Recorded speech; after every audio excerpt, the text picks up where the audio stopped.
বিসমিল্লাহির রহমানির রহিম। আমি আজকে বিশেষ করে গালফে যারা আছে আমাদের বাংলাদেশি ভাই, আমার বাড়ি যদি চট্টগ্রামে, আমি শুধু চট্টগ্রামের উদ্দেশ্য নয়, 64টি জেলার বাংলাদেশের যারা গালফে আছেন, সৌদি আরবে আছেন, কাতার আছেন, কুয়েত আছেন, বাহরাইন আছেন, ওমানে আছেন, এমারতে আছেন, যারা এই গালফের এই কান্ট্রিগুলোতে আছেন, তাদের উদ্দেশ্যে একটি কথা বলবো। আমি এখন বর্তমানে জর্জিয়াতে অবস্থান করছি। আমি জর্জিয়াতে যারা এখন এই আরব গালফ কান্ট্রিতে আছেন, আপনারা যারা দেখেছি অনেকেই মানে ভালো অবস্থানে নেই, খুবই কষ্টে আছেন। এই যাদের গালফের এই কান্ট্রিগুলোতে যাদের ভিসা আছে, তারা সহজেই অনারেবল ভিসা নিয়ে এই গালফ কান্ট্রিতে, এই জর্জিয়া কান্ট্রিতে ঢুকতে পারবেন। জর্জিয়া এই ইউরোপের একটা কান্ট্রি, জর্জিয়া কান্ট্রি। এই কান্ট্রি এটা সব ইউরোপীয় কালচার, খুবই শান্তশিষ্ট। এখানে পুরো দেশে বাংলাদেশে আছে টোটালে 50 থেকে 60 জন টোটালে।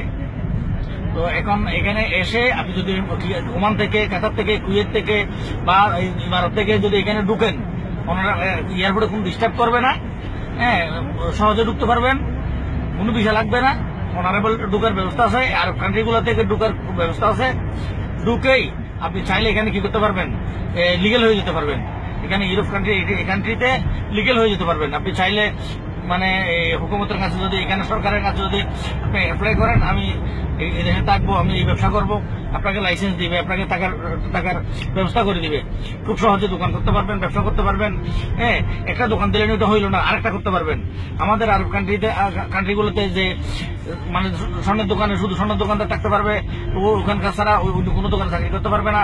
এই যে জটিলতা, এই যে মানে এইগুলো এখানে নাই, এই জটিলতাগুলো এখানে নাই। আপনাদের প্রতি পরামর্শ, বিশেষ করে আমি বেশ কিছু কান্ট্রি সফর করেছি।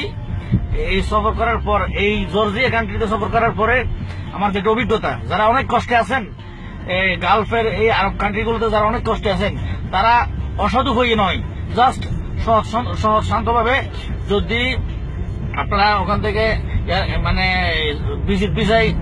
ভিজিটে ঘুরতে আসেন, জর্জিয়া ঘুরতে আসেন, এখানে যদি আপনাদের ভালো লাগে, এখান থেকে না যাওয়ার ব্যবস্থা আছে। মানে এখানে না যাওয়ার মানে ইলিগেল নয়, লিগেল হয়ে যেতে পারবেন। এখানে ওরা সহজে এটাকে লিগেল করে দেয়। মানে এটা সিরিয়াস কিছু ভাবে কিছু নাই না। আমার এই কথাটা যদি আপনাদের কোনো কাজে আসে, তাহলে আপনারা যদি আমার কথার কারণে, আমার এই মেসেজটার কারণে যদি একজনও স্বাবলম্বী হন, মানে আপনাদের যদি কোনো কাজে আসে, সেটাই হবে আমার এই বলার সার্থকতা। Thank you. আসসালামু আলাইকুম, আল্লাহ হাফেজ, ভালো থাকুন সবাই।